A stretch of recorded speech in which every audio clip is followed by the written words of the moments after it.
Hello students, I welcome you all to Current Affairs lectures by Azad ICS Academy, and today we are going to study the current affairs of 12th of February, right? So today we are going to discuss very important articles. The first one is, okay, the role of India in South Climate Cooperation. Okay, so let us see what is this all about. See, COP, that is Conference of Parties 29 at Baku, Azerbaijan, okay, focus on climate finance and Article 6.2 of Paris Agreement enabling carbon credit trade. Okay, so we have discussed a lot of discussions on this. If you have not seen this, please go and watch the 1st January current affair, in which I've discussed completely about what is climate change and what are the important organizations and institutions that are involved in climate change, what are the important conference of parties that you need to remember. We've discussed about all of this. We have discussed about the Paris Agreement also. So please have a look at it, right? So we've also discussed about what is carbon credit trading, etc. Right? In India, India as a major emitter seeks to leverage Article 6.2 for financial and technical support while balancing its development and climate goals. So let us see what is this Conference of Parties and what is this Article 6.2 first. Okay. So first is Conference of Parties in Baku, Azerbaijan has called a climate. It is also called as Climate Finance Corp because we're talking about the finances that are there. So it is also called as Climate Finance Corpus Parties. Okay, due to its role in operationalizing core aspects of Article 6 in the Paris Agreement. Now, what is Article 6 basically talking about? We need to understand that the Article 6 is focusing on market mechanism to help countries transition in carbon neutral economy, particularly those with the limited resources. So if anybody is not having that many resources, they will get help, okay, to transition from the carbon neutral economy. So we will not, for example, if India is depending on carbon, if you want to get into sustainable development or if you want to get into green energy, so you may get some kind of, help basically, right? So a key part of Article 6.2 allows the internationally transferred mitigation outcomes, enabling emission reduction transfer between the countries. So we can try to reduce the emissions between the two countries. Okay, and this is what Article 6.2 is basically talking about.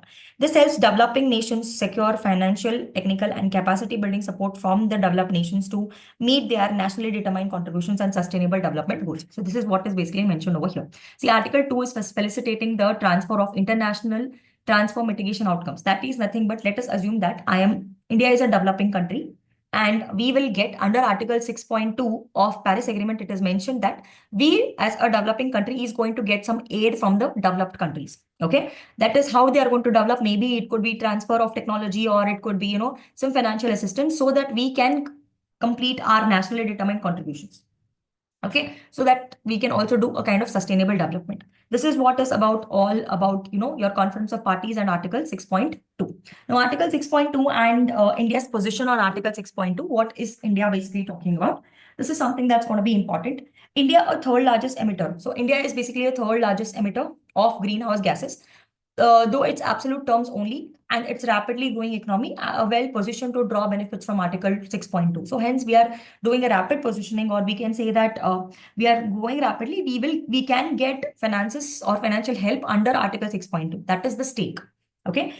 So faces challenges in balancing development and climate commitments due to financial constraints. India has committed to reduce emission intensity by 45% by 2030. So we are saying that by 2030, we will reduce 45% of our emissions. However, but Conference of Parties India reiterated the demand of developed countries to mobilize at least 1 trillion annually for finance climate change. So it says that all the developed countries should give at least $1 trillion annually, so that they are, give it to developing countries, so that the developing countries can meet the challenges through global warming. But anyways, we have seen in most of the situations, what has happened here is that developing countries are facing issues when it comes to finances and technologies. The developed nations are basically not willing to give these kind of help to the developing nations. So this is something that is very sad, you can say, right? Apart from this, before India's domestic carbon market and prior experience, India launches a carbon credit trading scheme, right? So India has introduced this particular carbon credit trading scheme. Here you can see CCTS in 2023, which aims to integrate market mechanism in national policy. While not directly linked to Article 6.2, we are not directly linking it, but yes, while CCTS is not directly linked to Article 6.2, it strengthens India's framework of tracking and verifying carbon credits transparency. So we want to, track, we want to check how much is this, good. India has a prior experience with carbon market, including clean development mechanism, voluntary carbon mechanism, energy saving certificates, renewable energy certificates. So these are some of the experiences that are there, or these are some of the certificates that are basically giving, or India is basically giving it, so that we can identify how much amount of carbon is being emitted, etc. Right? Apart from this, we have to understand that India has identified 14 key activities of international collaboration, including renewable energy, energy storage, green hydrogen, and sustainable aviation fuels. So these projects require advanced expertise and investment, which India seeks through partnership with other countries like South Korea, European Union, and Japan. So to get all these things, what we are depending on, we're depending on other countries like South Korea, European Union, and Japan, basically.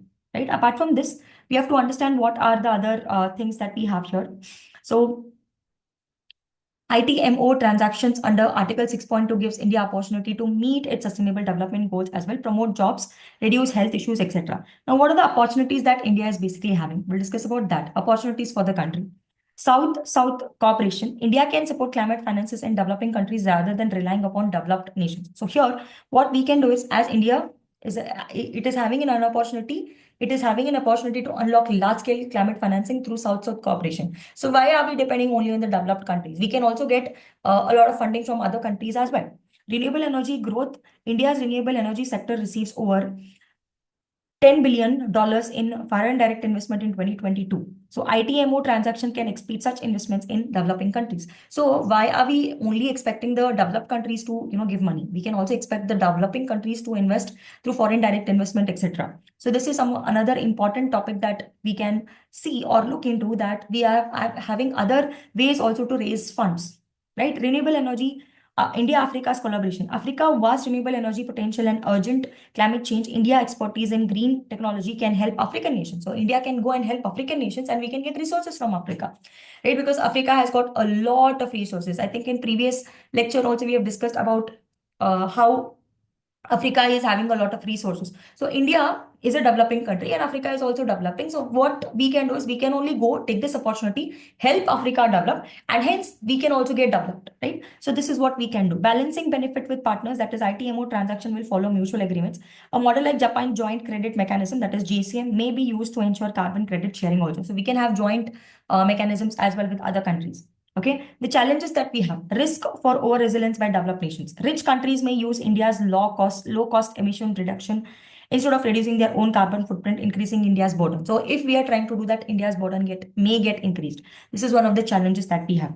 Opportunity cost. Selling ITMOs could limit India's ability to use them for their own climate goals. So if we are selling our ITMOs, maybe other countries, we will have less, what do you mean to say? If we are selling it more, then we may not be having to use our own climatic goals. So we may not be able to fulfill our own climatic goals as well. Transparency and governance issues as well. So weak rules may create inefficiencies and unfair outcomes. Need of safeguard. There are a lot of safeguards, that is especially transparency, fair ensuring, all these things needs to be done. Now, what is the conclusion that we have to come across this particular article? See, Article 6.2 of the Paris Agreement offers India significant opportunities to secure climate fund, expand renewable energy, and strengthen South-South cooperation. India's partnership with developing nations can accelerate green technology as well. However, India must carefully navigate challenges, ensuring that ITMO transactions do not compromise its own climatic goals. So yes, we can do a lot of joint committees, etc. But yes, our ITMO, or when we are trying to help other countries, we should not, put a burden on India itself. We should have collaborations. I'm not saying no for that, but yes, that those collaborations should not affect the overall development of our country.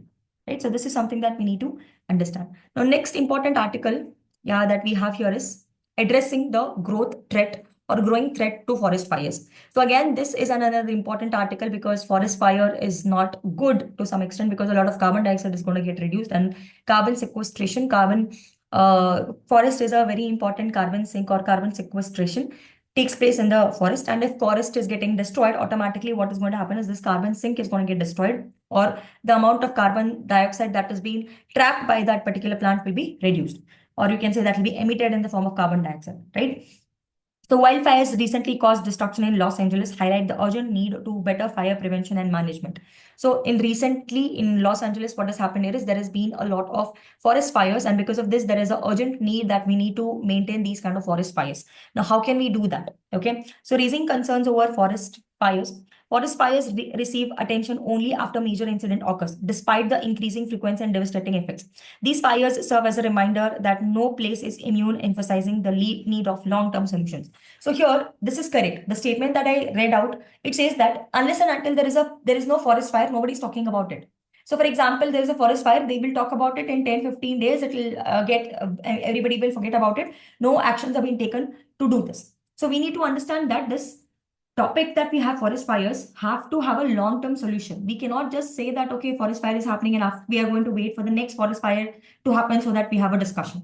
It's not going to be like that, right? So what we have to understand here is that there should be a long-term solution that needs to be taken to avoid this kind of forest fires, because there is no place that is immune from these kind of impacts. Automatically, people will get suffering from this. Okay. Forest fires in India also, a worse situation. Over 36% of India's forest cover is prone to fire as per Forest Survey of India. When it comes to India, you can see 36% of our country's forest. So you can see how much 36%, which is a very huge number. That much amount of forest is prone to fire.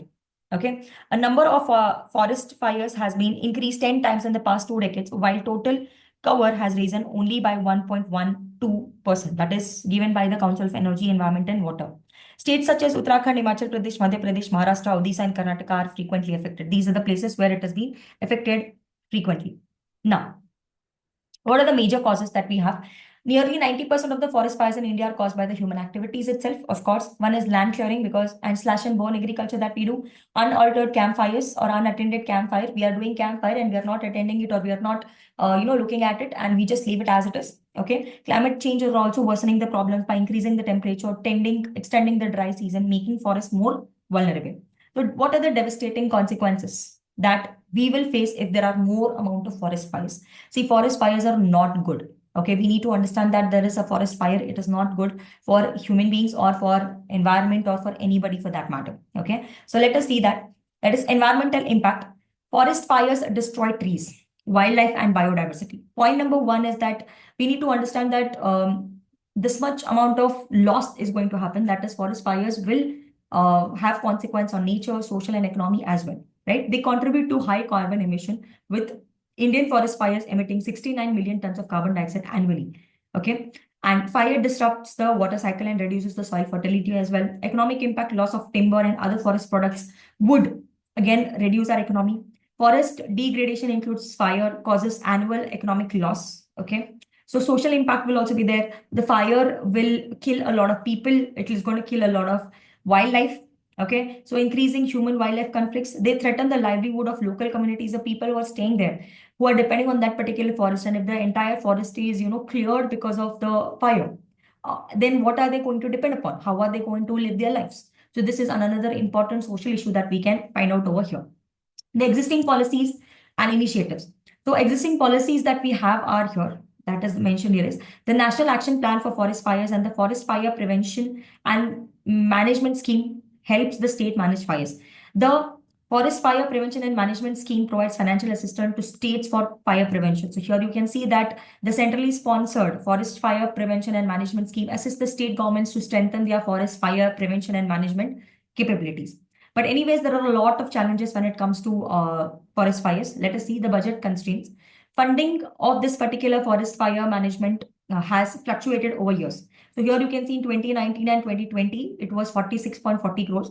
In 2020, only 28 crores were given. Projected 51 crores in 24-23 was later reduced to again, less amount. So all these things are, it was later reduced to only 40 crores.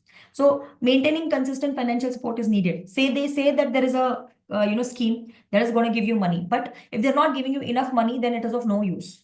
Right. So it is very important that the government is providing that enough amount of funds so that the government is able to, or they're able to do these kind of forest conservation, right? So technology limitations also. The current forest fire alarm system struggles to differentiate between the forest fire and other types of forest delaying responses. So hence the technology system that we have, it is not able to differentiate what is exactly a forest fire and what is not a forest fire. And when you're not able to differentiate whether it is a forest fire or whether it is not a forest fire, what is going to happen here is it is going to be very difficult, because this particular alarm system or alerting system is not having proper information, and there's a delayed responses. Okay, drone with thermal imagination or imagining can improve monitoring and fight efforts. Okay, so there are other drones that can also be used. Advanced predictive models can be used. All these things can be anyways done. Strengthening community involvement. So we also have to make sure that we are strengthening the communities which are there, because if we are giving equipment or equipping more and more local communities to collect the real time data of forest fires, then it is very important for us. If they are helping us, it will be easy for us to identify, okay, that there is a possibility of the forest fire that can occur. Okay, so mobile applications, toll-free helplines, SMS alerts can improve early warning system. Women self-help groups in some states collect dry pine needles to reduce fire risk. Okay, these are some of the things that many different people are doing. That you can have mobiles. Women self-help groups can take out all the pine needles. Okay, so which is more prone to fire. They can take away all these things and use it somewhere. So hence the fire gets reduced. Global models like Nepal Community Forest Under Groups and Indonesian Fire Free Village Program can guide India to strengthen. So there are examples how Nepal is doing, how Indonesia is doing. Similar kind of things can be done in India also, so that we can reduce the forest fires that we have in our country, right? Apart from this, what is the way forward that we have? The forest fire is going to impact, look, three important spheres. What are the three important spheres that are there? One is environment, economy, and society, making it essential to address them through multi-sectoral collaboration. So key solutions include policy support and better budgeting. So we need to make sure that the budget is proper and we are ensuring the continuous funding, that, okay, now in this year we give and the next year we don't give. Such kind of things should not happen. We are giving continuously the funds. This is something that needs to be focused upon. Technology adaptation for better prediction, monitoring and responses. So we need to make sure that there's a proper technology that we have so we can predict what's going to happen. Training and empowering local communities, right? A combined effort of policymakers, scientists, civil society, groups, all of them together, if they are working, then we can tackle a growing forest fire effectively. So this is a conclusion that we have to understand, that yes, if everybody are working together, then automatically what's going to happen here is that we can reduce the forest fires to a larger extent. So these are the two important articles of today's lecture. I will see you guys. These are important editorials that we have. Okay. So we have seen the issues and we've also seen how we can overcome these issues, especially the forest fire issue, right? So I will see you guys in tomorrow's lecture. If you have any suggestions, if you have any questions, please put it in the comment section. I'll see you guys in tomorrow's lecture. Thank you so much.